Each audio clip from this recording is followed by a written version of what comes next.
Fortnite's Spirit Realm event is over, and it explained a lot. All of this is building up to Crime City in Season 2 and the future of Chapter 6. You see, Fortnite has been teasing this for so long, but also what happens next, and it all began right here. This was our first look at the new island as a giant rock plummeted from the sky. It would turn out to be familiar. It wasn't like other meteors, rather a shard of the 0 point. This fragment crashed down onto the island, and its power was able to reawaken the long-lost ancient magic of this Japanese reality. Oni no Shima was an island that used to have tons of magic. It was controlled through masks, and now the 0 point had kickstarted their history all over again. Unfortunately, it also grabbed the attention of demons. They arrived through portals from their realm, with evil entities like Shogun X and the Puppeteer, who possessed another demon known as the Night Rose. The island had some heroes of their own, like Kendo and Jade, who partner with our trusty main characters Hope and Jones to protect their home. The problem here was Jade flew a little too close to the sun, aka she had been trapped in the spirit realm after using a curse mask that was supposed to protect her. That mask was given to her by Daigo, her brother, who would turn out to be pivotal to this live event. He was obsessed with these masks, considering their family history involved running a mask shop in the past. Daigo, despite good intentions at first, was about to make this demon situation literally 10 times worse. Not only had he trapped his sister in the spirit realm, he was now experimenting with different kind of masks in his family's basement. On the other hand, we had Hope and Kendo doing some good work, collecting splinters from the shard's crash site to forge blades. They needed someone who could safely travel to the spirit realm, a demon of their own. And that's when they come across the Night Rose. By giving her the splinter blades, she's able to finally break free of her enslavement to the Puppeteer. So they were hoping she could return the favor by rescuing Jade, but instead, the Night Rose hands the blades over to Daigo instead. It's probably the last thing she should have done, and as expected, Daigo refuses to hand these back to us. He keeps it to himself, incorporating it into his experiments, and slowly but surely, he begins to play around with dark magic. A few weeks ago, we noticed some strange changes to this basement, as sprites have been going missing only to be found locked up in Daigo's lair. His work was accelerating, and he was now in possession of the perfect masks needed to perform some kind of ritual. And that leads us to one of the other mysteries that has been here since day 1 of the chapter, the only portal on the map which has been completely inactive. While demons made their way through all kinds of gateways throughout the island, this one in the mountains had been frozen for months, and it's where Daigo had now focused all of his attention. We always knew it would be an important piece of this season's puzzle. It was way larger than the other portals, so all we had to do was wait until its true significance was revealed, and Daigo,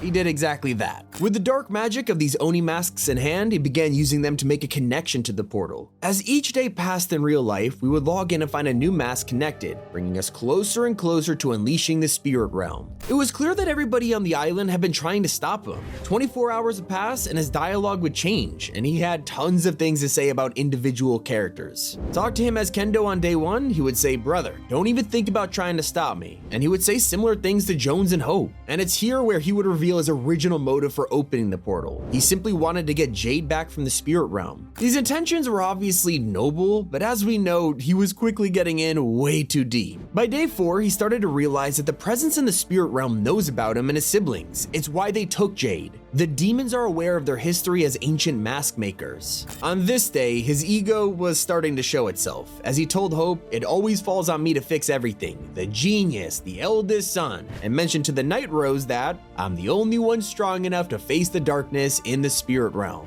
So he's not thinking clearly. Whether he was too blinded by the mission to save Jade or his experiments with dark magic were corrupting him, pretty much all we know is that in the final days before he opened the portal, he was starting to expand his mission. He tells Kendo that saving Jade is just the beginning, and of course it's on me to save us all. He also tricked himself into thinking that he's the one responsible for saving this island, but then on the final day he was prepared for anything, saying, "Soon I'll be able to breach the spirit realm and save my sister," but that's not enough. To his brother he would mention he had a plan, while his words to Jones had a very different tone. "I don't know you, I don't trust you, I won't let you touch that shard." All of this has been happening in the background of Fortnite matches, with most players having no idea it was even going on. Now, the Spirit Realm event has happened, and it is crazy. Let's explain why it happened and what happens next.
So, the event was pretty cool, but what have we learned from this? Well, Daigo was finally able to free Jade from the Spirit Realm. Now, the event is over, and you can talk to her for some extra story. It tells us that the Spirit Realm has the Shard of the Zero Point, and we can't let it take the island. And it's not just the demons we gotta be worried about. Pay attention to the portal itself because it's now spitting gold onto the island. Tons of it. If you ask Jade what this means, she doesn't know, but she does predict it'll bring greed, fighting, and mayhem to the island. So the question you're probably asking right now is, what is this building up to? And it's a completely different theme. With the chaos of the Spirit Realm taking the whole island by surprise, things are about to become lawless. Society will collapse for this new season theme, and in the official teaser, you can see exactly how with the new Crime City POI. Some fans are wondering whether this will be an entirely new area on the map or the destruction of places like Seaport City. But one thing's for sure, it looks brutal. And everything you can see in this teaser is a secret clue for what happens next. The obvious elephant in the room is another return of Midas. This has caused some hilarious mixed reactions, with some people calling him an e-boy now, and others being a little frustrated that every time his story ends, he comes back.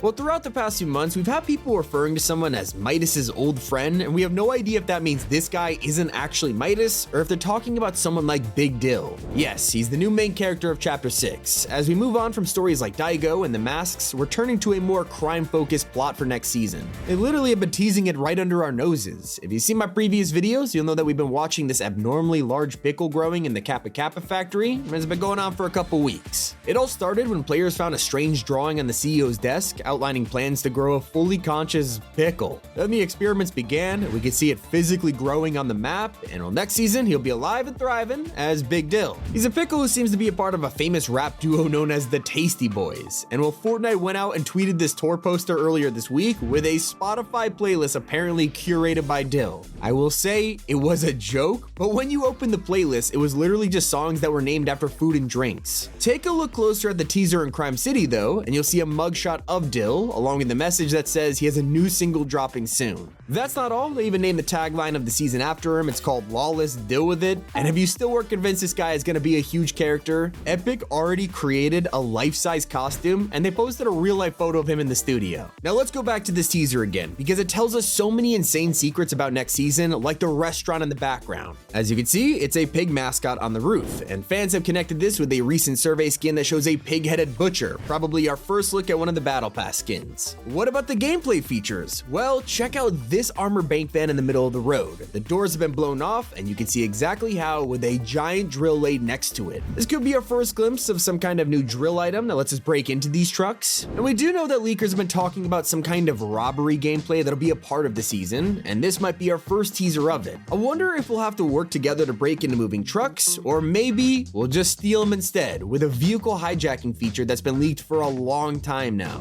Ever since the Wreck season, data miners have been talking about some kind of mechanic that'll let us steal cars from other players and NPCs. It never showed up in Wrecked, but some think that it'll make its grand introduction for Lawless. Oh, and have you noticed what else is on the road in this picture? Ever since Fortnite removed access to sewer travel, not only did they delete the feature, all the drain covers were deleted too. That's until now, where we've spotted one in this Crime City teaser, possibly indicating that we'll be able to use sewers as escape routes during our bank robberies. We could even get away by rappelling. This one has been in the works for a long time, and every chapter we think it'll be introduced into the movement. Well, spoiler, it hasn't, but if there's a perfect time to let us rappel up or down walls, it's literally now. So what is the perfect collab to fit into a crime-themed season? Well, this one took me by surprise, but the Yakuza games will be making their way into Fortnite just in time for next season. Both Kiryu and Majima are getting an outfit in Lawless, and fans are going crazy over it. Some of them even joking it's not the first time they'll be in the same game as Hatsune Miku. Anyway, that is the Fortnite Portal event explained, what happened before and what happens after. This has been Tommy, and I'll see you all soon on Top 5 Gaming.